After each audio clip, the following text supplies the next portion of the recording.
तो चलिए सब लोग ठीक ठाक, तो स्टार्ट करते हैं आज की क्लास। और कल हम लोगों ने कहाँ तक पढ़ा था, व्हाट इज सेल वॉल, ये कोशिका भित्ति क्या होती है। कोशिका भित्ति में हमने ये भी डिस्कस किया था ये किससे मिलकर बना हुआ है, डाई एटम में किसका कोशिका भित्ति होगा, ये सब कुछ डिस्कस किया गया था। तो पहले कुछ क्वेश्चन पूछा जाए, पहले रिवीजन किया जाए, क्योंकि बिना रिवीजन के हम आगे नहीं पढ़ा सकते। तो आप लोग बताइए, अगर सिंपली पूछे व्हाट इज डाई एटम्स, ये डाई एटम्स क्या होते हैं, सब लोग आंसर दीजिए। अगर सिंपली आप लोग से पूछा जाए व्हाट इज डाई एटम्स, ये डाई एटम्स क्या होते हैं। आपको पढ़ाया गया था ना कि डाई एटम्स का सेल वॉल जो है वो किससे मिलकर बना हुआ है, तो वो मेनली सिलिका से मिलकर बना होता है। तो क्या डिस्कस किया गया था, एजुकेटर, रजवी और आकाश, सब लोग आंसर दीजिए। पीडीएफ मिल गया होगा जी। सुमित मोंडोल, और सिलिका से मिलकर बना तो था, पर ये होते क्या है, ये फंगस होते हैं, ये बैक्टीरिया होते हैं, प्रोटोजोआ होते हैं, या फिर एल्गी होते हैं। जी रजवी, आपका भी आंसर सही है, ये सिलिका से मिलकर बने हैं। पर क्या हमने आप लोग को पढ़ाया था, ये मेनली एल्गी होते हैं। क्या है, ये मेनली शैवाल होते हैं और ये पानी में प्रेजेंट होते हैं। और इसका मेन काम क्या है, ये ऑक्सीजन प्रोड्यूस करता है। आपका जो 50% तक ऑक्सीजन है ये कौन प्रोड्यूस करेगा, ये डाई एटम प्रोड्यूस करते हैं। बिल्कुल मोनालिसा, आपका भी आंसर सही है। रंजीत, अजित, नहीं अजित कुमार का आंसर बिल्कुल गलत है। विकास का भी आंसर गलत है। ये मेनली एल्गी, ये मेनली शैवाल हुआ करते हैं। अब चलिए अगले क्वेश्चन का आंसर अगर आप लोग से पूछा जाए, what is the nature of cell wall, कोशिका भित्ति की प्रवृत्ति क्या होती है। सब लोग आंसर दीजिए, what is the nature of cell wall, कोशिका भित्ति की प्रवृत्ति क्या होती है। मतलब ये पारगम्य होगा, परमिएबल होगा, सेमी परमिएबल होगा, अर्ध पारगम्य होगा, या ई परमिएबल, आप लोग का अपारगम्य है। पढ़ाया गया था या नहीं, ये सब कुछ पढ़ाया गया था कि नहीं, कि परमिएबल होगा, सेमी परमिएबल होगा, या फिर आप लोग का ई परमिएबल होगा। तो देखिए मैक्सिमम लोगों ने बिल्कुल सही आंसर दिया। आदित्य, मोनालिसा, अंजलि, आप सबका आंसर बिल्कुल सही है। यहाँ पे सुमित का भी आंसर सही है, तेजस्वी का भी आंसर बिल्कुल सही है। हमने क्या पढ़ाया था, ये पारगम्य होता है, ये परमिएबल होता है। चलिए आखिरी क्वेश्चन का आंसर दे, कौन कौन से साइंटिस्ट हैं जो सेल थ्योरी से संबंधित होते हैं, जो कोशिका के सिद्धांत से संबंधित होते हैं। जी बिल्कुल, ये फुल्ली परमिएबल था, बिल्कुल सही आंसर है, ये पूरी तरह पारगम्य था। तो आखिरी क्वेश्चन आप लोग के लिए है, चलिए बताइए सेल थ्योरी से संबंधित कौन कौन से साइंटिस्ट हैं। क्या सिर्फ एक साइंटिस्ट हैं या फिर और भी साइंटिस्ट थे इसमें। जी नितिन मिश्रा पूछिए। जी बिल्कुल, रजवी का आंसर बिल्कुल सही है। रॉबर्ट हुक, रॉबर्ट हुक कहां से थे भाई, हमने तो रॉबर्ट हुक नहीं पढ़ाया था आप लोग को। वैभव का भी आंसर बिल्कुल सही है और रवि का भी आंसर बिल्कुल सही है। जी 3 साइंटिस्ट तो थे, लेकिन 3 कौन कौन से थे, तो स्लाइडेन स्वान, और तीसरे कौन से थे, ये आपके रुडोल्फ वर्चो। रुडोल्फ वर्चो ने क्या बताया था, सारी कोशिकाएं पुरानी कोशिका से बनती हैं, जो भी आपके न्यू सेल है ये किससे बनेंगे, ये मेनली एग्जिस्टिंग कोशिका से बनती है। तो क्लियर हुआ यहां तक। अब आगे पढ़ा जाए, स्लाइडेन और स्वान के साथ वर्चो कौन बताएगा। वर्चो भूल गए आप लोग कि रुडोल्फ वर्चो भी थे, जो तीसरा पॉइंट दिया था किसने दिया था, वर्चो नहीं तो दिया था ना। तो चलिए अब हम लोग आगे डिस्कस करेंगे, और आज हम लोग क्या पढ़ेंगे, व्हाट इज कोशिका झिल्ली, ये कोशिका झिल्ली क्या है, ये हमारा सेल मेम्ब्रेन क्या है। सेल मेम्ब्रेन के साथ साथ ये कोशिका आप लोग का द्रव्य क्या होता है। नितिन मिश्रा, अभी हम आपका आंसर दे रहे हैं। चलिए तो लिखिए आप लोग, आज का जो सेकंड पार्ट है आप लोग का, ये कौन सा पार्ट है, ये आप लोग का सेल मेम्ब्रेन। सेल मेम्ब्रेन को हिंदी में हम लोग कोशिका झिल्ली नाम से जानते हैं, या इसी को हम लोग प्लाज्मा मेम्ब्रेन भी कहते हैं। तो चाहे सेल मेम्ब्रेन बोलिए, प्लाज्मा मेम्ब्रेन बोलिए, प्लाज्मा लेमा बोलिए, ये तीनों आपकी कोशिका झिल्ली है। तो क्या लग रहा है, cell membrane outermost layer होता होगा या सेकेंड लेयर होगा, आंसर दीजिए आप लोग। जो कोशिका झिल्ली है ये आप लोग का सबसे बाहरी सतह होगी या दूसरी सतह होगी। तो हमें पता है आप सब लोग इसमें से कई लोग अलग अलग आंसर देंगे, लेकिन देखिए इसका डेफिनेशन जो है ये आपका कंडीशनल होगा। और कंडीशनल कैसे होगा, तो ये डिपेंड करेगा ये किस में उपस्थित है, मतलब ये प्लांट में उपस्थित है कि एनिमल में उपस्थित है, इसके अकॉर्डिंग इसको हम लोग कंडीशनल इसको डिफाइन कर सकते हैं। तो देखिए simply what is cell membrane, cell membrane क्या है, तो हम लोग कह सकते हैं it is the outermost layer of animal cell. ये क्या है? It is the outermost layer of animal cell या जंतु कोशिका की सबसे बाहरी सतह है। तो कल की क्लास में हमने आपको पढ़ाया था ना, एनिमल में सेल वॉल नहीं होता है, जंतु कोशिका में कोशिका भित्ति नहीं होती। तो जब उसमें कोशिका भित्ति नहीं होगी, एनिमल का पहला लेयर सेल मेम्ब्रेन आपकी कोशिका झिल्ली है। लेकिन आपको क्या लगता है, क्या प्लांट में भी ये आउटर मोस्ट लेयर होगा? बताइए आप लोग, क्या पौधों में भी ये आउटर मोस्ट है? बिल्कुल नहीं ना, पौधों में ये दूसरा लेयर है। तो हम लोग क्या कह सकते हैं, while it is the second layer of plant fungus and bacteria. क्या है? It is the second layer of plant fungus and bacteria, या पौधों, कवक तथा जीवाणु की दूसरी सतह होती है। तो क्लियर हुआ, एनिमल में ये पहला सतह होगा, प्लांट, बैक्टीरिया और फंगस में कैसा होगा? ये दूसरी सतह होगी। तो क्या लग रहा है, सेल मेम्ब्रेन आप लोग का एक झिल्ली वाला ऑर्गेनेल होगा या दो झिल्ली वाला? आंसर दीजिए आप लोग, ये एक झिल्ली वाला होगा या दो झिल्ली वाला? तो जैसे कल आप लोग को पढ़ाया गया था, सेल वॉल जो प्रोकैरियोटिक है उसमें दो झिल्ली में होता है, जबकि जो प्लांट है, प्लांट में कितने लेयर है? प्लांट में 3 लेयर होता है। ऐसे देखा जाए तो सिंपली पूछा जाए सेल मेम्ब्रेन में कितनी झिल्ली है, तो जी बिल्कुल आप सबने बिल्कुल सही आंसर दिया, ये मेनली 2 मेम्ब्रेन वाला है। क्या है? ये मेनली डबल मेम्ब्रेन वाला है। तो जैसे सेल वॉल में आपका 3 लेयर होता था, इसमें 2 लेयर उपस्थित होता है, तो ये आपका डबल मेम्ब्रेन आप लोग का दोहरी झिल्ली वाला है। तो अब बताइए नेक्स्ट अगर पूछा जाए, हु डिस्कवर्ड सेल मेम्ब्रेन? आप लोग के सेल मेम्ब्रेन की खोज किसने की थी? जैसे आप लोग को पढ़ाया गया था ना, सेल वॉल की खोज किसने की थी? तो जिन्होंने आपकी सेल की खोज की थी उन्होंने ही आपके सेल वॉल की भी खोज की थी। तो आंसर दीजिए, अगर सिंपली पूछे हु डिस्कवर्ड सेल मेम्ब्रेन, कोशिका झिल्ली की खोज किसने की थी, तो अगेन आप लोग को कुछ भी रटने की जरूरत नहीं है, आप लोग आंसर दे सकते हैं। जी बिल्कुल रजवी, आपका आंसर सही है। विकास, आपका भी आंसर बिल्कुल सही है। तो हम लोग कह सकते हैं रॉबर्ट हुक ने सेल मेम्ब्रेन की खोज की थी। तो देखिए जितने भी अभी तक आए हैं, इन सब की खोज किसने किया था? आपके रॉबर्ट हुक ने ही। तो चाहे कोशिका पूछे, चाहे कोशिका भित्ति पूछे, कोशिका झिल्ली पूछे, सबको किसने खोजा था? तो सबको रॉबर्ट अंकल ने ही खोजा था, रॉबर्ट हुक ने ही खोजा था। तो अब चलिए बताइए, what is the composition of cell membrane? अगर सिंपली पूछे what is the composition of cell membrane, मतलब जो सेल मेम्ब्रेन है ये किससे किससे मिलकर बना है? तो जैसे आप लोग को सेल वॉल पढ़ाया गया था ना, सेल वॉल अलग अलग जीवों में अलग अलग चीजों से मिलकर बना है। जैसे अगर पौधों की बात करें, पौधे में किससे मिलकर बना है सेल वॉल? उसमें आप लोग का सेलुलोज से, फंगस में काइटिन से मिलकर बना था, बैक्टीरिया में पेप्टिडोग्लाइकन से मिलकर बना था। सेम ऐसे ही जो कोशिका झिल्ली है, इसका निर्माण कैसे होता होगा? तो देखिए जो कोशिका झिल्ली है ना, ये मेनली आपके लिपिड और प्रोटीन से मिलकर बना होता है। किससे? ये मेनली लिपिड और प्रोटीन। तो आप लोग बोलेंगे लिपिड का मतलब क्या है? लिपिड मेनली आपका फैट होता है, फैट आपका मेनली वसा होता है, और वसा में भी कौन से फॉर्म का होगा? तो यहाँ पे आपका कोलेस्ट्रॉल फॉर्म में प्रेजेंट होगा। तो देखिए सेल मेम्ब्रेन किससे किससे मिलकर बना हुआ है? तो ये मेनली आपके वसा और प्रोटीन से मिलकर बना होता है, फैट और प्रोटीन से मिलकर बना होता है। और इसी को इन सिंपल, इन दोनों को एक साथ मिलाकर हम लोग क्या कहेंगे? तो ये हमारा लीपोप्रोटीन होगा। क्या होगा? ये हमारा लीपोप्रोटीन होगा। तो जब भी पूछा जाए कोशिका झिल्ली मैक्सिमम या कोशिका झिल्ली मेनली किससे मिलकर बना है, तो ये वसा और प्रोटीन से। लेकिन जो वसा है इसमें भी एक टाइप होता है। देखा जाए फैट में भी कई प्रकार का होता है। जैसे आप लोग का फॉस्फोलिपिड हो सकता है, ग्लाइकोलिपिड हो सकता है। अगर फैट से फॉस्फोरस लग जाए, ये फॉस्फोलिपिड हो जाएगा। अगर फैट से आपका ग्लूकोज लग जाए, ये आपका ग्लाइकोलिपिड हो जाएगा। तो यहाँ पर देखा जाए जो इसमें लिपिड है ना, जो फैट है, फैट में क्या जुड़ा रहता है?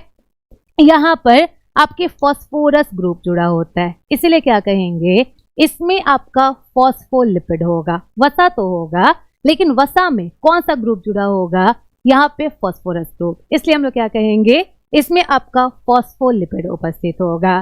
तो क्या लगता है, ये मैक्सिमम वसा से मिलकर बनेगा या प्रोटीन से? आंसर दीजिए आप लोग। ये मैक्सिमम आपका प्रोटीन से मिलकर बनेगा या वसा से मिलकर बनेगा? तो आप लोग देख सकते हैं यहाँ पे जो आपका सेल मेम्ब्रेन है ना, सेल मेम्ब्रेन में वसा का आपका 2 लेयर प्रेजेंट होता है, वसा का दोहरी परत उपस्थित होता है। तो आप लोग देख सकते हैं ये जो ऊपर का लेयर है ना, ये जो नीचे का लेयर है, ये सब किससे मिलकर बना है? ये सब आपके फैट से मिलकर बना है। और बीच में क्या उपस्थित होगा? बीच में प्रोटीन होगा, थोड़ा बहुत ग्लूकोज उपस्थित होगा। तो आज के बाद जब भी आपसे पूछा जाए सेल मेम्ब्रेन मैक्सिमम किससे मिलकर बना है, ये अधिकतम किससे मिलकर बना है, तो आप लोग कह सकते हैं ये मैक्सिमम वसा से मिलकर बना है, ये मैक्सिमम आपके लिपिड से मिलकर बना है, मैक्सिमम आपके कोलेस्ट्रॉल से मिलकर बना है। तो प्रोटीन भी होगा पर प्रोटीन कम होगा, मैक्सिमम क्या होगा? यहाँ पे वसा होगा। वसा भी कौन से प्रकार का? तो ये आपका फॉस्फोलिपिड प्रकार का होगा। तो क्लियर हुआ कोशिका झिल्ली क्या है? चलिए बताइए, कुछ समझ आया कोशिका झिल्ली क्या है? इतना तो पता चल गया, ये जो जंतु हैं उनकी आउटर मोस्ट लेयर होता है, प्लांट फंगस बैक्टीरिया की दूसरी सतह होती है। ये फैट और प्रोटीन से मिलकर बना है, जिसमें जो फैट है वो फॉस्फोलिपिड प्रकार का होगा और इसका बाई लेयर उपस्थित होता है। थोड़ा बहुत इसमें प्रोटीन भी होगा जो बीच में प्रेजेंट होता है। इसकी डिस्कवरी किसने की थी? तो रॉबर्ट हुक ने इसकी डिस्कवरी की थी। ये 2 मेम्ब्रेन वाला होता है, ये दोहरी परत वाला होता है। तो अब चलिए बताइए अगला क्वेश्चन, अगर हम आपसे पूछे क्या ये सारे जीवों में उपस्थित होगा या किसी जीव में ये उपस्थित नहीं होता होगा? चलिए बताइए, क्या ये सारे ऑर्गेनिज्म में होगा या कोई ऐसा ऑर्गेनिज्म है जिसमें ये उपस्थित नहीं होगा? तो यहां से एक पॉइंट लिख सकते हैं आप लोग, it is present in all the organism. लिख लीजिए, it is present in all the organism, या सारे जीवों में उपस्थित होता है। It is present in all the organism, या सारे जीवों में उपस्थित होता है। तो कोई ऐसा जीव नहीं है जिसमें कोशिका झिल्ली नहीं होगा, ये सारे जीवों में होगा। तो क्या हम लोगों में सेल मेम्ब्रेन होता होगा? आंसर दीजिए आप लोग, क्या हम लोगों में सेल मेम्ब्रेन होगा? बिल्कुल, हम में भी सेल मेम्ब्रेन है। अगर छिपकली में देखा जाए, छिपकली में भी आपका सेल मेम्ब्रेन है। जी बिल्कुल, नो बॉडी, ये सबके लिए सही रहेगा, सबके लिए आपका हेल्पफुल है। तो ये था सेल मेम्ब्रेन। अब चलिए बताइए, what is the main function of कोशिका झिल्ली? आंसर दीजिए आप लोग, what is the main function of कोशिका झिल्ली? ये क्या काम करता होगा? इसका कोई काम होता होगा कि नहीं होता होगा? बहुत सारे काम है ना, एक काम थोड़ी होगा, बहुत सारे काम है। अभी इसका ये भी बताएंगे कि ये आप लोग का परमिएबल है कि सेमी परमिएबल है, लेकिन पहले हम लोग डिस्कस करें। यहाँ हमसे पूछा जा रहा है पीडीएफ कहाँ मिलता है। पीडीएफ हम ऑलरेडी कल आप लोगों को बता चुके हैं ना, रानी मैम का जो चैनल है, टेलीग्राम चैनल है इंग्लिश विद रानी मैम, उस पे आप लोग को पीडीएफ मिल जाएगा। जी बिल्कुल सुमित, आपका आंसर सही है। जुबैर का भी आंसर बिल्कुल सही है। तेजस्वी का थोड़ा सा आंसर गलत हो गया, चलिए कोई बात नहीं। तो अब हम लोग आगे क्या डिस्कस करें, what is the function of cell membrane. जो सेल मेम्ब्रेन है इसका मेन कार्य क्या होता है? तो देखिए, जो भी आपका सेल है ना, जो भी आपकी कोशिका है, कोशिका मेनली आपके सेल मेम्ब्रेन से जुड़ा होता है। ये मेनली किससे जुड़ा होगा? ये मेनली आपके कोशिका झिल्ली से घिरा हुआ होगा। तो देखिए, जो भी आपका सेल मेम्ब्रेन में खाना है, जो भी आपके एक कोशिका में खाना है, ये एक कोशिका से खाना अगले कोशिका में जाएगा, और ये किसके द्वारा? आपके सेल मेम्ब्रेन के द्वारा। तो सेल मेम्ब्रेन का मेन काम क्या है? एक कोशिका से ये दूसरी कोशिका तक भोजन को पास करेगा, ये फूड मटेरियल को पास करेगा। तो लिख सकते हैं इसका पहला फंक्शन क्या हुआ, लिखिए, it helps in the transportation of nutrient. It helps in the transportation of nutrient from one cell to another. It helps in the transportation of nutrient from one cell to another. यह एक कोशिका से दूसरी कोशिका तक पोषक तत्वों का संचार करता है, या एक कोशिका से दूसरी कोशिका तक पोषक तत्वों का संचार करता है। तो इसका पहला काम क्या हुआ? जो भी एक कोशिका में आपका खाना है, अगर उसमें ज्यादा हो गया, ये दूसरे को पास करने का काम करेगा, ये दूसरे में भेजने का काम करेगा। तो आप बताइए, क्या सेल मेम्ब्रेन अच्छा है? ये अच्छा है या नहीं है? देखिए कितना अच्छा है ना, ये अपने पास सारे खाने को नहीं रखता। इसका नेचर ऐसा है, अगर इसके पास ज्यादा है, ये दूसरी कोशिका को पास कर देगा, ये दूसरे सेल को पास कर देगा। तो जी बिल्कुल, आप सबने सही आंसर दिया कि इसका पहला काम क्या है। अब देखिए और ये क्या काम करता है। तो आप बताइए, क्या आपकी कोशिका में कोई गंदगी का निर्माण होता होगा? बताइए आप लोग, क्या हमारे सेल में कोई गंदगी का निर्माण होगा? तो देखिए सेल जो है इसमें भी कई सारे उपापचयी क्रिया होते हैं, इसमें भी आपका मेटाबॉलिक इफेक्ट होता है। मेटाबॉलिक का मतलब क्या है?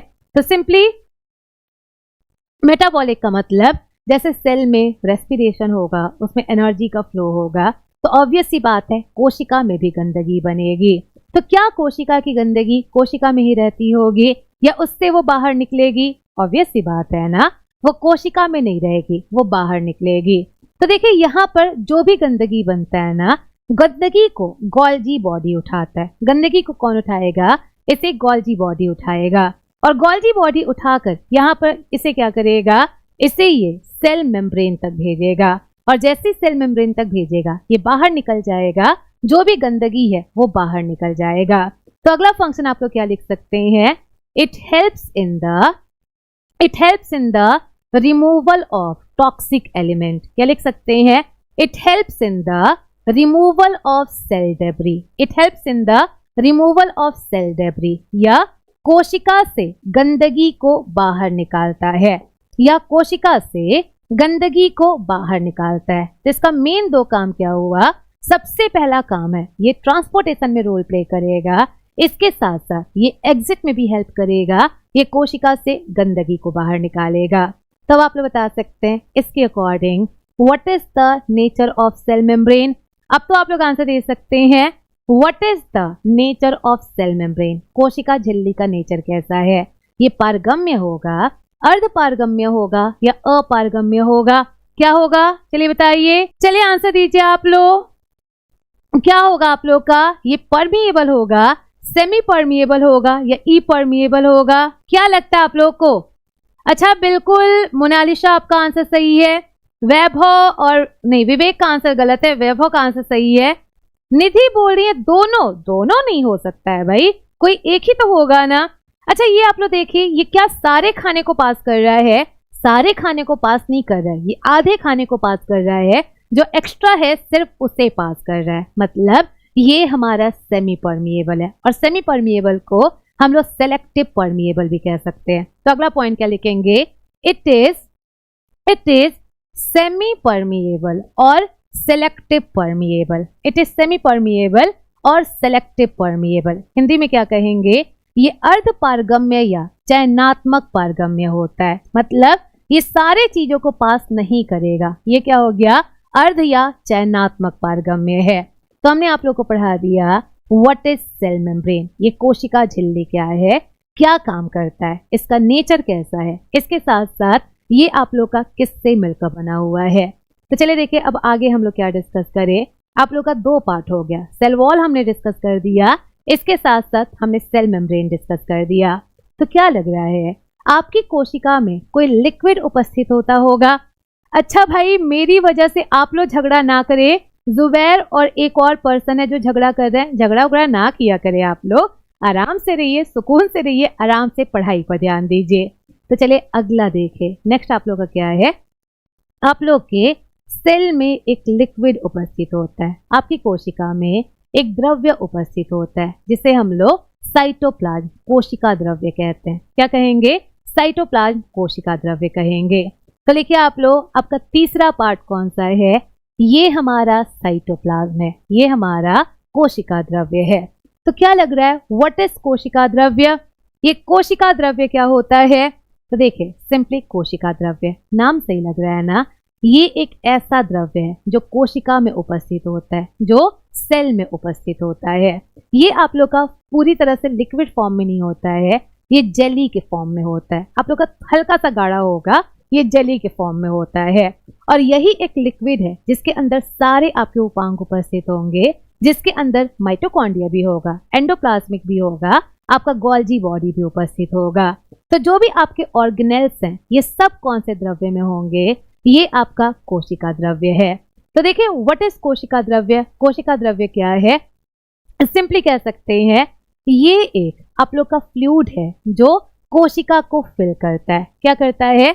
ये एक लिक्विड है जो कोशिका को भरता है। इसमें क्या उपस्थित होगा? तो इसमें आपके प्रोटीन उपस्थित हो सकता है, मैक्रोमोलिक्यूल। मैक्रोमोलिक्यूल का मतलब इसमें कार्बोहाइड्रेट हो सकता है, इसमें फैट वगैरह हो सकता है। तो ये किससे किससे मिलकर बना हुआ है? आप लोग कह सकते हैं इसमें प्रोटीन उपस्थित होगा, आयंस उपस्थित होगा, इसमें बहुत सारे कार्बोहाइड्रेट वगैरह होंगे। तो इन सिंपल देखा जाए ये मेनली किससे किससे मिलकर बना है? तो हम लोग कह सकते हैं जो भी साइटोप्लाज्म है ये आपका जल से मिलकर बना होता है, मैक्सिमम ये जल से मिलकर बना है। इसके साथ साथ इसमें थोड़ा बहुत नमक भी उपस्थित होगा। वाटर मैक्सिमम होगा, थोड़ा बहुत क्या होगा इसमें नमक भी होगा। और इसके साथ साथ यहाँ पे कार्बनिक अणु होते हैं। कार्बनिक अणु का मतलब इसमें आपका कार्बोहाइड्रेट हो सकता है, इसमें प्रोटीन हो सकता है, और इसमें क्या उपस्थित होगा आपका वसा भी उपस्थित हो सकता है। तब आप लोग बताइए, अगर सिंपली पूछे साइटोप्लाज्म मैक्सिमम किससे मिलकर बना हुआ है? चलिए आंसर दीजिए आप लोग। कोशिका द्रव्य अधिकतम किससे मिलकर बना हुआ है? ये अधिकतम सॉलिड पार्ट से मिलकर बना होगा या फिर लिक्विड पार्ट से? बताइए आप लोग। ये मैक्सिमम किससे मिलकर बना होगा? ये मैक्सिमम वाटर से मिलकर बना होगा, सॉल्ट से मिलकर बना होगा, या फिर कार्बनिक यौगिक से? तो आप लोग कह सकते हैं ना ये मैक्सिमम जल से मिलकर बना है, ये मैक्सिमम वाटर से मिलकर बना है। इसमें थोड़ा बहुत सॉलिड भी होता है, इसलिए ये पूरी तरह लिक्विड नहीं होता। ये कैसा होगा? ये आपका जेलीनुमा होगा। कैसा? ये सिंपली आपका जेलीनुमा होगा। तो अब हमें आंसर देंगे कौन कौन? सुमित, रजवी, जुबैर और अखिलेश, ये 4 लोग आंसर देंगे। और जितने भी फीमेल्स हैं वो भी हमें आंसर देंगे। अच्छा, आप लोगों ने ये 2 वर्ड कभी सुना है? देखिए, पहला वर्ड जो है ये हमारा साइटोप्लाज्म है, कोशिका द्रव्य है। अगला देखिए, अगला जो वर्ड है ये हमारा साइटोसॉल है। आप लोग बताइए इन दोनों में डिफरेंस क्या होता है? इन दोनों में डिफरेंस क्या होता है? सब लोग आंसर दीजिए। जो 4 लोगों से पूछे हैं वो 4 लोग आंसर देंगे, और इसके साथ साथ जो फीमेल्स हैं वो भी आंसर दीजिए। What is the difference between cytoplasm and cytosol? Cytoplasm कोशिका द्रव्य और साइटोसॉल में क्या अंतर होता है? Thank you so much Deepanshu, पहले आंसर तो दीजिए। कोई बात नहीं रजवी, नहीं पता है तो हम तो बताएंगे ही ना। और अरूप लगभग आंसर सही है। चलिए, सही आंसर है। सुमित का भी आंसर सही है। सुनीता, अभी आपने आंसर दिया ही नहीं है, बाकी लोग आंसर दीजिए। बिल्कुल सही आंसर है अरूप, आपसे आप पहली बार आंसर दे रहे हैं और आपने बिल्कुल सही आंसर दिया है। तो जिनको जिनको आइडिया नहीं है उनके लिए तो हम है ना, उनको तो हम बताएंगे। जिनको आइडिया है वो लोग तो बता सकते हैं। जी विवेक कुमार, आपका आंसर सही है। यहाँ पे सुनीता का भी आंसर बिल्कुल सही है। तो चलिए अब हम आप लोग को बताते हैं, जिनको आइडिया नहीं है उन्हें पता होना चाहिए साइटोप्लाज्म क्या है। तो हम लोग कह सकते हैं साइटोप्लाज्म एक लिक्विड है। लिक्विड में वाटर होगा, सॉल्ट वगैरह होगा, और इसके साथ साथ जो भी हमारे कोशिका के उपांग होते हैं ना, इनको मिलाकर जो आप लोग का लिक्विड तैयार होता है, इसको हम लोग साइटोप्लाज्म नाम से जानते हैं। तो जब लिक्विड में आपके ऑर्गेनेल्स भी होंगे, उपांग भी होंगे, ये क्या होगा? ये आपका साइटोप्लाज्म है। लेकिन सिंपली पूछा जाए व्हाट इज साइटोसॉल? साइटोसॉल क्या है? तो जब हम लोग साइटोप्लाज्म में से ऑर्गेनेल्स को माइनस कर दे, जो आप लोग का कोशिका द्रव्य है, कोशिका द्रव्य में से हम लोग उपांगों को माइनस कर दे, तो उपांगों को माइनस करने के बाद जो आप लोग का लिक्विड वाला पार्ट बचेगा, ये क्या होगा? ये हमारा साइटोसॉल हो जाएगा। तो व्हाट इज साइटोसॉल? साइटोसॉल क्या है? साइटोप्लाज्म में से उपांगों को माइनस करने के बाद जो आपका सिर्फ और सिर्फ लिक्विड वाला पार्ट बचेगा, ये आपका साइटोसॉल है। तो दोनों सेम नहीं होता है, लगभग दोनों सेम है, लेकिन दोनों बिल्कुल सेम नहीं होता। तो साइटोसॉल प्लस ऑर्गेनेल, ये साइटोप्लाज्म हो जाएगा। साइटोप्लाज्म माइनस ऑर्गेनेल, ये क्या हो जाएगा? ये हमारा साइटोसॉल हो जाएगा। तो अब हमें उम्मीद है अब तो आप लोग नहीं भूलेंगे, अब तो आप लोग नहीं भूलेंगे कि साइटोप्लाज्म और साइटोसॉल क्या है। तो देखिए, ये आपका एक सेल है, ये आपकी एक कोशिका है। कोशिका में ये जो पूरा लिक्विड है, इसमें माइटोकॉन्ड्रिया है, इसमें लाइसोसोम है, इसमें आप लोग का एंडोप्लाज्मिक रेटिकुलम वगैरह जो है। तो ये पूरे लिक्विड को जिसमें ऑर्गेनेल्स उपस्थित है, ये हमारा साइटोप्लाज्म है। लेकिन अगर सारे ऑर्गेनेल्स को माइनस कर दिया जाए तो जो लिक्विड बचेगा ये आपका साइटोसॉल हो जाएगा। तो बताएं आप लोग, हु डिस्कवर्ड साइटोप्लाज्म? हमारे कोशिका द्रव्य की खोज किसने की थी? Who discovered cytoplasm? सबकी डिस्कवरी हम लोग को जानना जरूरी है ना। जितना भी अभी बताया जा चुका है सबकी डिस्कवरी बताई गई है, तो इसकी खोज, जी बिल्कुल, राइबोसोम भी तो होगा, सब कुछ होगा, ऑर्गेनेल है ना, ऑर्गेनेल में सब कुछ उपस्थित होगा। तो फिर से आप लोग को कुछ भी ध्यान लगाने की जरूरत नहीं है, अगेन वही अंकल है जिन्होंने खोज की थी। अभी तक जिन्होंने 2 ऑर्गेनेल की खोज की है, इन्होंने भी सिंपली इसको भी उन्होंने ही खोजा था। तो अंकल को याद कर लीजिए, आप सबको पता है ना, ये हमारे रॉबर्ट हुक हैं। तो रॉबर्ट हुक ने आपका सेल खोजा था, सेल वॉल खोजा था, सेल मेम्ब्रेन खोजा था। इसके साथ साथ जो कोशिका द्रव्य है ये भी रॉबर्ट हुक ने खोजा था। नहीं, रॉबर्ट ब्राउन नहीं थे अभय ठाकुर। रॉबर्ट ब्राउन तो केंद्रक की खोज किए थे ना। अभी हम कोशिका द्रव्य पूछ रहे हैं। बिल्कुल 1665 में आप लोग का साइटोप्लाज्म खोजा गया था। तो क्या आप लोग बता सकते हैं? अरूप आप बताइए, what are the functions of cytoplasm? Cytoplasm के कार्य क्या क्या हो सकते हैं? वैसे हमें पूरी उम्मीद है कि आप सब लोग आंसर दे सकते हैं। चलिए बताइए, what are the functions of cytoplasm? कोशिका द्रव्य का कार्य क्या क्या होता है? वैसे बहुत सारे कार्य हो सकते हैं। अच्छा ये बताइए, अगर हमारी कोशिका द्रव्य ना हो, क्या ऑर्गेनेल्स एक जगह रह पाएंगे? अभी बता रहे हैं कौन है यहाँ पे? सिराज आलम। आपको 10 मिनट के अंदर आपके क्वेश्चन का आंसर मिल जाएगा, तो परेशान नहीं होइए। जी बिल्कुल, स्नेह आपका आंसर सही है, वैभव का भी आंसर सही है, वरिंद्र और अरूप का भी आंसर बिल्कुल सही है। बिल्कुल सही आंसर है आप लोगों को। आप सबको पता है ना, अगर कोशिका द्रव्य नहीं रहा, ऑर्गेनेल्स कहाँ जाएंगे, उपांग कहाँ जाएंगे? तो ये उपांगों को एक जगह रखने में हेल्प करता है, और उपांगों को एक जगह रखकर ये कोशिका को शेप प्रदान करेगा, कोशिका को आकार प्रदान करेगा। तो देखिए इसका मेन काम क्या हुआ, हम लोग कह सकते हैं cytoplasm provide shape to the cell. कोशिका द्रव्य कोशिका को आकार प्रदान करता है, ये कोशिका को फिल करता है ताकि जो भी ऑर्गेनेल है वो अपने जगह पे रह सके। आप सबको पता है ये कोशिका को भरता है ताकि जो भी उपांग है ये अपने जगह पे रह सके। तो इन सिंपल हम लोग कह सकते हैं ये उपांगों को होल्ड करने का काम करता है, ये उपांगों को एक जगह रखने में हेल्प करता है, और एक जगह रखकर ये कोशिका को शेप प्रदान करता है। अब देखिए और इसका काम क्या है, तो आपको पता होना चाहिए जो साइटोप्लाज्म है ना, इसमें बहुत सारे एंजाइम्स वगैरह होते हैं। What is enzyme? तो आप लोगों को पढ़ाया जाएगा एंजाइम्स क्या होते हैं, विकर क्या होते हैं। They are biological catalyst. ये क्या है? ये हमारे जैविक उत्प्रेरक होते हैं। क्या है? Biological catalyst. हिंदी में कहें तो ये हमारे जैविक उत्प्रेरक है। जैविक उत्प्रेरक ये मेनली हमारे बॉडी के अंदर जो भी रिएक्शन होते हैं उसको, उसके रेट को बढ़ाने का काम करते हैं। इसलिए क्या कहेंगे, ये आपके जैविक उत्प्रेरक हैं। जैसे पाचन में बहुत सारे एंजाइम का रोल होता है, यूरिन बनता है उसमें बहुत सारे एंजाइम का रोल होता है।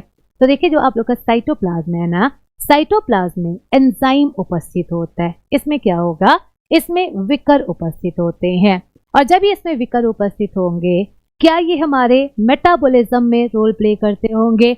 आंसर दीजिए आप लोग, क्या ये हमारे उपापचयी क्रिया में सहायता करते होंगे? मेटाबॉलिज्म ऑब्वियस सी बात है, ये हमारे एनर्जी प्रोडक्शन में रोल प्ले करेंगे, ये हमारे मेटाबॉलिज्म में रोल प्ले करेंगे। तो देखिए इसका क्या काम करता है, साइटोप्लाज्म का मेन काम क्या है। तो अब हमें आंसर देंगे फीमेल्स। जो लोग फीमेल्स हैं वो लोग आंसर दीजिए। अच्छा ये बताइए फीमेल्स आप लोग, how many types of respirations are? आप लोग का श्वसन कितने प्रकार का होता है? जी बिल्कुल, सबने बिल्कुल सही आंसर दिया कि ये मेटाबॉलिज्म में रोल प्ले करेगा। लेकिन मेटाबॉलिज्म में ये क्या काम करता है? तो पहले आप लोग ये बताइए श्वसन कितने प्रकार का होता है, रेस्पिरेशन कितने प्रकार का है। तो आप लोग को हम आगे पढ़ाएंगे मेनली 2 प्रकार का श्वसन होता है। एक आपका एरोबिक रेस्पिरेशन होता है जिसे हम लोग ऑक्सी श्वसन या वायुवीय श्वसन कहते हैं। एक हमारा अनएरोबिक रेस्पिरेशन है जिसे हम लोग अनऑक्सी श्वसन या अवायुवीय श्वसन कहते हैं। तो बिल्कुल सबने सही आंसर दिया। रेस्पिरेशन दो प्रकार का है, ऑक्सीजन की उपस्थिति में होगा ये एरोबिक, ये वायुवीय श्वसन है। ऑक्सीजन की अनुपस्थिति में होगा ये अनएरोबिक है, ये क्या है, ये हमारा अवायुवीय है। तो क्या लगता है अनएरोबिक रेस्पिरेशन कहाँ होता होगा? आंसर दीजिए आप लोग। जो बिना ऑक्सीजन का श्वसन है, जो अनएरोबिक है, ये साइटोसोल में होता है, ये कोशिका द्रव्य में होता है। तो आपको पता होना चाहिए ये मेटाबॉलिज्म में रोल प्ले करता है, ये उपापचयी क्रिया में रोल प्ले करता है। लेकिन उपापचयी क्रिया में भी यहाँ पर मेनली कौन सा श्वसन होगा? तो यहाँ पर मेनली अनएरोबिक रेस्पिरेशन होगा, यहाँ पर मेनली अवायुवीय श्वसन है। तो लिख सकते हैं आप लोग अगला point, it is the site of anaerobic respiration. It is the site of anaerobic respiration. यहाँ पर अवायुवीय श्वसन होता है। जी बिल्कुल, ईस्ट में होता है, बैक्टीरिया में होता है, हमारे आरबीसी में होता है। तो लिख लीजिए यहाँ पर अवायुवीय श्वसन होता है। It is the site of anaerobic respiration. तो जब आपको रेस्पिरेशन पढ़ाएंगे, आपको पढ़ाएंगे हमारे बॉडी में जब भी रेस्पिरेशन होता है, पहला स्टेज आप लोग का ग्लाइकोलिसिस का होता है। पहला जो स्टेज है वो ग्लाइकोलिसिस है। उसके बाद क्रेब्स साइकिल होता है, ईटीसी वगैरह होता है। तो जो भी आप लोग का अनएरोबिक बोला जाए या फिर ग्लाइकोलिसिस बोला जाए, ग्लाइकोलिसिस कहाँ पर होगा? ये हमारे साइटोप्लाज्म में होगा, साइटोसोल में होगा। तो जो भी हमारा ग्लाइकोलिसिस की अभिक्रिया होती है, ये कहाँ पर होगी? ये साइटोसोल में होगी। तो बताइए, क्या यहाँ से ऊर्जा का निर्माण होता होगा? क्या यहाँ से एनर्जी का फॉर्मेशन होता होगा या एनर्जी नहीं बनता होगा? श्वसन 3 प्रकार के होते हैं सुनीता लोधी, कौन कौन से? तीसरा आप कौन सा प्रकार बताना चाह रही हैं? बताएं आप, चलिए बताइए। तब तक आप लोग बताइए, क्या हमारे साइटोप्लाज्म से कोई एनर्जी का फॉर्मेशन होगा? क्या यहाँ से कोई ऊर्जा बनेगी या ऊर्जा नहीं बनेगी? वैसे बननी तो चाहिए ना, मेटाबॉलिज्म हो रहा है, यहाँ पे अनएरोबिक रेस्पिरेशन हो रहा है। और जब अनएरोबिक होगा, ऑब्वियस सी बात है यहाँ से एनर्जी भी बनेगा। और एनर्जी कितना बनता है? तो मेनली आपके साइटोप्लाज्म से 2 एटीपी का फॉर्मेशन होता है। कितना? यहाँ से 2 एटीपी का फॉर्मेशन। और एटीपी का फुल फॉर्म क्या है? तो ए फॉर आपका एडिनोसिन हो जाएगा, टी फॉर आपका ट्राई है, पी फॉर आपका फॉस्फेट है। What is the full form of ATP? Adenosine triphosphate. और इसको कॉमनली हम लोग किस नाम से जानते हैं? इससे हम लोग करेंसी ऑफ एनर्जी कह सकते हैं। क्या कहेंगे? इससे हम लोग ऊर्जा का मुद्रा कहते हैं। तो हमारे बॉडी में जिस फॉर्म में एनर्जी प्रोड्यूस होता है, एनर्जी स्टोर होता है, ये आपका एटीपी है। और इसको हम लोग करेंसी ऑफ एनर्जी कहते हैं। तो आप लोग कह सकते हैं थोड़ा बहुत एनर्जी भी इससे बनेगा, यहाँ से 2 एटीपी बन सकता है। जी बिल्कुल, जिस भी जीव में माइटोकॉन्ड्रिया नहीं होता है, जैसे बैक्टीरिया हो गया, उसमें एनर्जी कहाँ से बनेगा? साइटोप्लाज्म से बनेगा। जैसे हमारा आरबीसी है, आरबीसी में एनर्जी कहाँ से बनेगा? आपके साइटोप्लाज्म से बनेगा। तो ये हमने आप लोग को बता दिया व्हाट इज साइटोप्लाज्म। ये साइटोप्लाज्म क्या है, ये हमारा कोशिका द्रव्य क्या है। तो चलिए, एक पर्सन ने हमसे पूछा था, is there any difference between cytoplasm and protoplasm? जी बिल्कुल मोहम्मद अजीम धानी, आपका आंसर बिल्कुल सही है। सबने ही तो सही आंसर दिया है। पर ग्लूकोज होता है 2 एटीपी। अरुप, पर ग्लूकोज, एक ग्लूकोज के जलने से यहाँ पर 2 एटीपी का फॉर्मेशन होता है। तो जितना ग्लूकोज होगा उतना इंटू 2 आपके एटीपी का फॉर्मेशन होगा। तो चलिए, क्या प्रोटोप्लाज्म और साइटोप्लाज्म दोनों वर्ड सेम होते हैं या दोनों अलग अलग है? वैसे अभी थोड़ा बता दे, क्योंकि कई बार ऐसा लगता है कि हमने पूछा, मैम ने नहीं बताया, मतलब मैम को पता नहीं होगा। मैम को पता है, लेकिन एक टाइम होता है जब उसे बताना होता है। जब आपको न्यूक्लियस पढ़ा देंगे तब आपको बता पाएंगे कि ये प्रोटोप्लाज्म क्या है। लेकिन चलिए बता दे, न्यूक्लियस के अंदर जो लिक्विड होता है और जो साइटोप्लाज्म होता है, इन दोनों को जोड़ के हम लोग प्रोटोप्लाज्म कहते हैं। तो दोनों सेम नहीं है, दोनों एक नहीं होता है। साइटोप्लाज्म न्यूक्लियस के बाहर वाले लिक्विड को कहते हैं, जबकि न्यूक्लियस और साइटोप्लाज्म को जोड़ दिया जाए, ये हमारे जीव द्रव्य का निर्माण करता है। तो आगे और अच्छे से अभी बताएंगे। जी बिल्कुल, अरूप आपका आंसर सही है। और किसका आंसर सही था? सुमित मोंडोल का भी आंसर बिल्कुल सही था। अब चलिए आगे नेक्स्ट हम लोग क्या डिस्कस करें। तो आज अभी तक हमने आपको सेल मेम्ब्रेन पढ़ा दिया है और आपको साइटोप्लाज्म पढ़ा दिया है, लेकिन अभी भी बहुत कुछ पढ़ाना बाकी है। तो चलिए अगला पॉइंट आपका कौन सा है, अगला पार्ट कौन सा है? ये हमारा न्यूक्लियस वाला पार्ट है। और न्यूक्लियस को हिंदी में हम लोग किस नाम से जानते हैं? इसे हम लोग केंद्रक नाम से जानते हैं। क्या कहेंगे? ये हमारा केंद्रक है। तो केमिस्ट्री नहीं है कि आप इसको नाभिक बोल देंगे, इसमें प्रोटॉन होगा, इसमें न्यूट्रॉन होगा, ये नहीं है। ये हमारा केंद्रक वाला भाग है। तो क्या आप लोग बता सकते हैं व्हाट इज केंद्रक? ये केंद्रक क्या होता है? जी बिल्कुल, ये ब्रेन ऑफ द सेल है, ये कोशिका का मस्तिष्क है। लेकिन सिंपली हम लोग केंद्रक क्या कहेंगे? तो आप लोग कह सकते हैं ना, केंद्रक झिल्ली से जो भी घिरा हुआ भाग है, जिसमें हमारे गुणसूत्र उपस्थित होते हैं, जिसमें हमारे आनुवंशिक पदार्थ उपस्थित होते हैं, इससे केंद्रक नाम से जानते हैं। बिल्कुल, इसको central part of the cell भी कह सकते हैं। तो देखिए क्या है, a nucleus is defined as a double membrane eukaryotic cell organelle. इस पे आप लोग ध्यान दीजिएगा, ये double membrane eukaryotic cell organelle है। इसका मतलब क्या ये प्रोकैरियोटिक में होता होगा? आंसर दीजिए आप लोग, क्या ये प्रोकैरियोटिक में होता होगा? ये प्रोकैरियोटिक में नहीं होता। ये सिर्फ और सिर्फ किस में होगा? ये सिर्फ और सिर्फ यूकैरियोटिक में होगा। मतलब ये कभी भी बैक्टीरिया में नहीं होगा, कभी भी ये ब्लू ग्रीन एल्गी में नहीं होगा। ये सिर्फ और सिर्फ किस में होगा? ये सिर्फ और सिर्फ सुकेंद्रकीय कोशिकाओं में उपस्थित होगा। अब देखिए आगे आप लोग क्या पता होना चाहिए, दैट कंटेन्स जेनेटिक मटेरियल, जिसमें आनुवंशिक पदार्थ होता है। दैट कंटेन्स जेनेटिक मटेरियल, जिसमें आनुवंशिक पदार्थ होता है। तो केंद्रक एक ऐसा पार्ट है जो मेनली सुकेंद्रकीय जीवों में है और इसमें डीएनए उपस्थित होता है, आरएनए उपस्थित होता है। इसमें मुख्यतः हमारा आनुवंशिक पदार्थ होता है। तो आज के बाद अगर आप लोग से पूछा जाए क्या बैक्टीरिया में केंद्रक उपस्थित होगा, सब लोग आंसर दीजिए।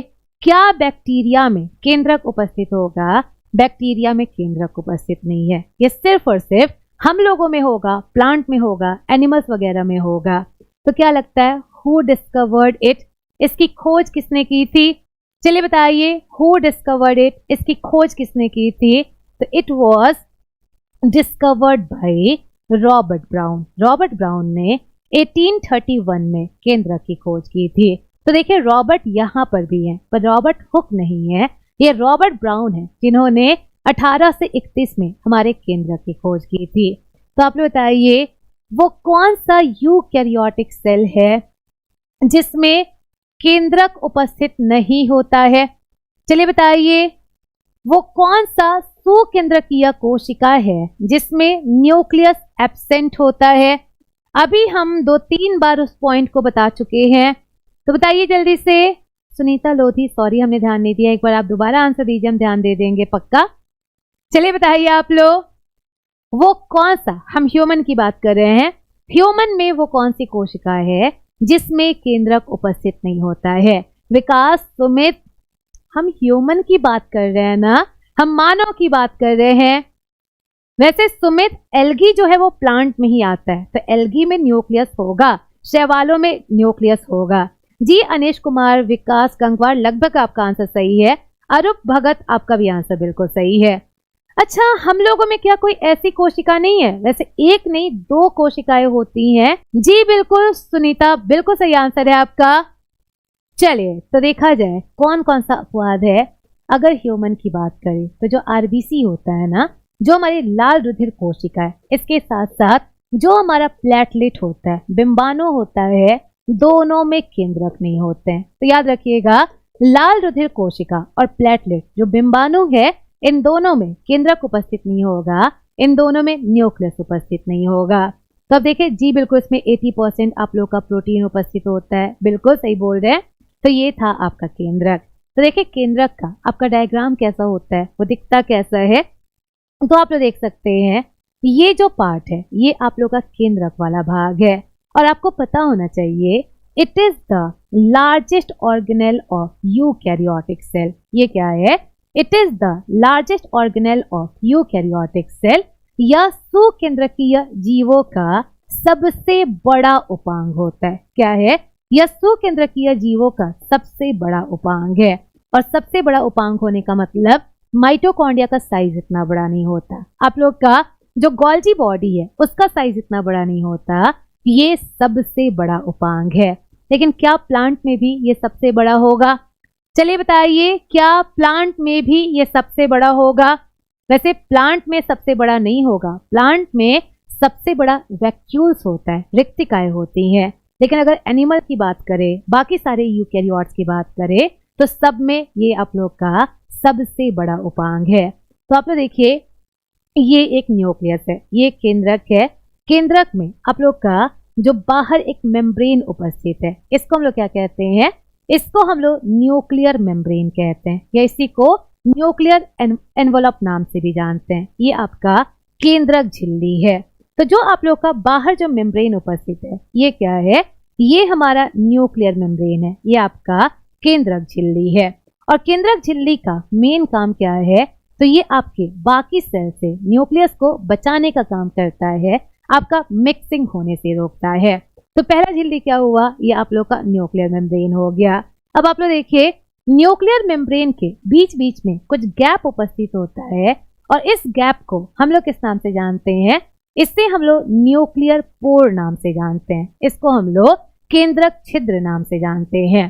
तो देखिए, केंद्रक छिद्र का मेन काम क्या है? तो ये थोड़ा बहुत ट्रांसपोर्टेशन में रोल प्ले करता है। अगर थोड़ा बहुत प्रोटीन बड़ा है, उसको बाहर निकालने का रोल करेगा।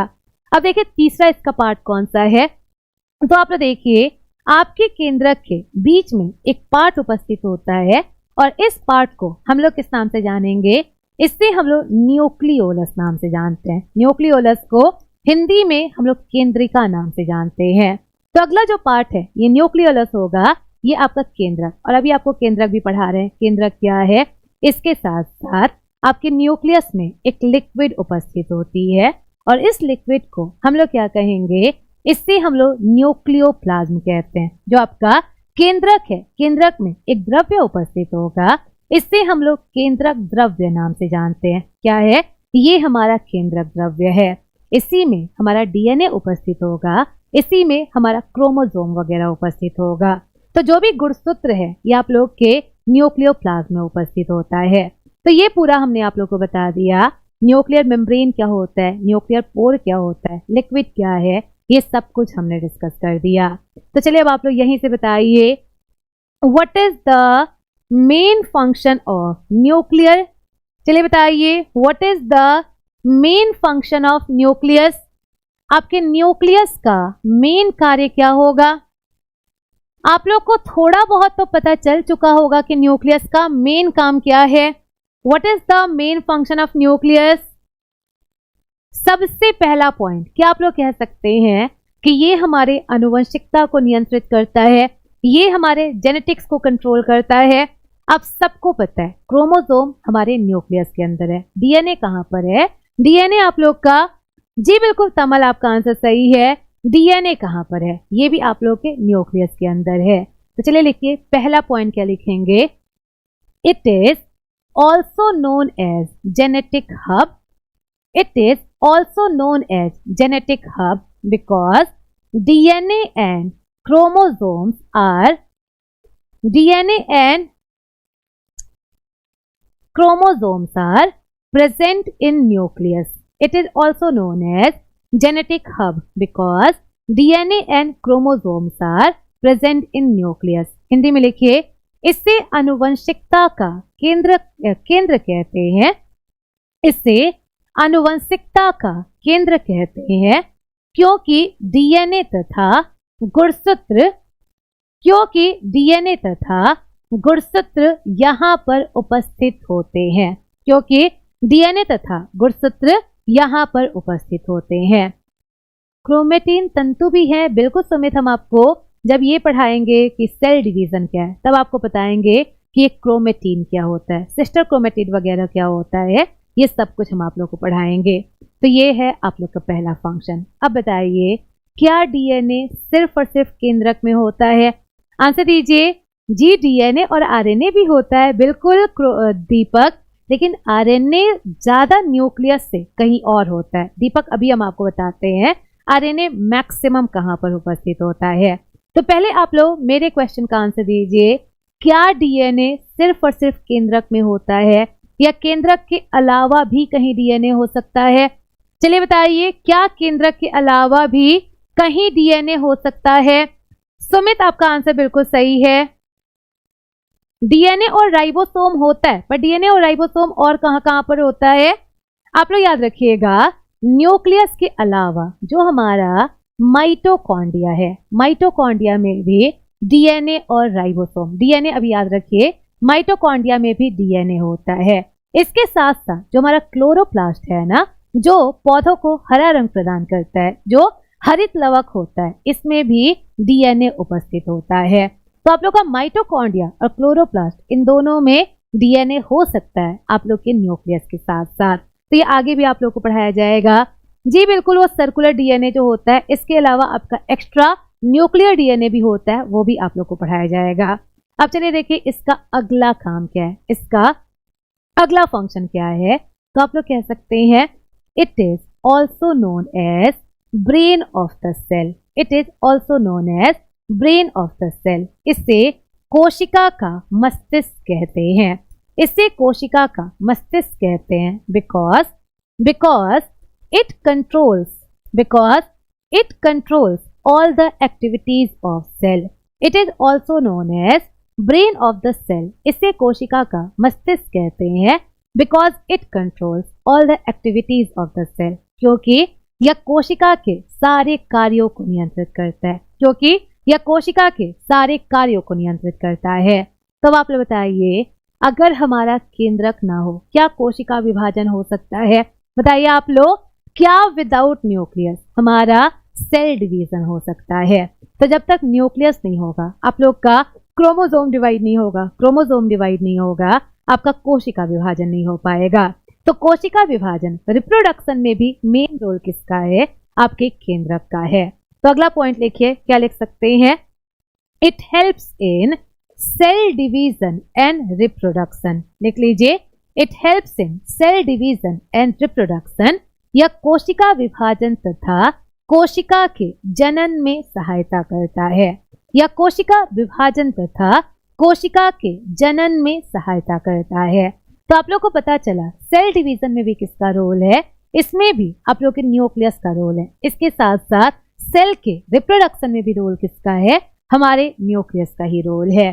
तो ये हमने आपको पढ़ा दिया, ये न्यूक्लियस क्या है, सब कुछ आप लोग को पढ़ा दिया गया। कोशिका क्या है, कोशिका का काम क्या होता है, आप लोग का न्यूक्लियस क्या है, न्यूक्लियस का काम क्या होता है। तो आप बताइए, जो न्यूक्लियस का बीच वाला पोर्शन है, उसको हम लोग किस नाम से जानते हैं? जल्दी से बताइए, केंद्रक का जो बीच वाला भाग है, इसको किस नाम से जानते हैं? तो आपको पढ़ाया जा चुका है ना, ये जो भाग है, ये हमारा केंद्रिका वाला भाग है। तो लास्ट आज का पार्ट लिख लीजिए आप लोग। लास्ट हम लोग क्या डिस्कस करने वाले हैं आज का? तो लिखे, ये हमारा न्यूक्लियोलस है। क्या है? ये हमारा न्यूक्लियोलस। न्यूक्लियोलस को हिंदी में हम लोग किस नाम से जानते हैं? इसे हम लोग केंद्रिका नाम से जानते हैं। किस नाम से? इसे हम लोग केंद्रिका नाम से जानते हैं। तो क्या आप लोग बता सकते हैं व्हाट इज केंद्रिका? केंद्रिका क्या है? आंसर दीजिए आप लोग। जी बिल्कुल, हैप्लॉइड, हैप्लॉइड, डिप्लॉइड ही होगा। बिल्कुल जी बिल्कुल, डीएनए हमारे शरीर की हर कोशिका में होता है, बिल्कुल होता है हर कोशिका में। तो जल्दी से बताइए, क्यों रोल है सेल डिवीजन पढ़ाने दीजिए सुमित मंडल, आपको आंसर मिल जाएगा। तो चलिए लिखिए, व्हाट इज न्यूक्लियोलस? आप लोग लिख सकते हैं, it is an organelle present within the nucleus. लिखिए, it is an organelle present within the nucleus. यह एक उपांग है जो केंद्रक के अंदर उपस्थित होता है। लिखिए, यह एक उपांग है जो केंद्रक के अंदर उपस्थित होता है। It is an organelle present inside the nucleus और विद इन द न्यूक्लियस। यह एक उपांग है जो केंद्रक के अंदर उपस्थित होता है। तो ये आप लोग का किस में प्रेजेंट होगा? आप लोग बताइए, न्यूक्लियोलस किस में उपस्थित होगा? ये आप लोग के यूकैरियोटिक में होगा, प्रोकैरियोटिक में होगा, या दोनों में उपस्थित हो सकता है? बताएं आप लोग। केंद्रिका प्रतिकेंद्रकीय में होगा, सुकेंद्रकीय में या दोनों में हो सकता है। तो आपको पता होना चाहिए ये सिर्फ और सिर्फ यूकैरियोटिक में होता है, ये प्रोकैरियोटिक में नहीं होगा, बैक्टीरिया वगैरह में नहीं होगा, नहीं तमलपति, ये दोनों में नहीं होगा, ये सिर्फ और सिर्फ यूकैरियोटिक में है।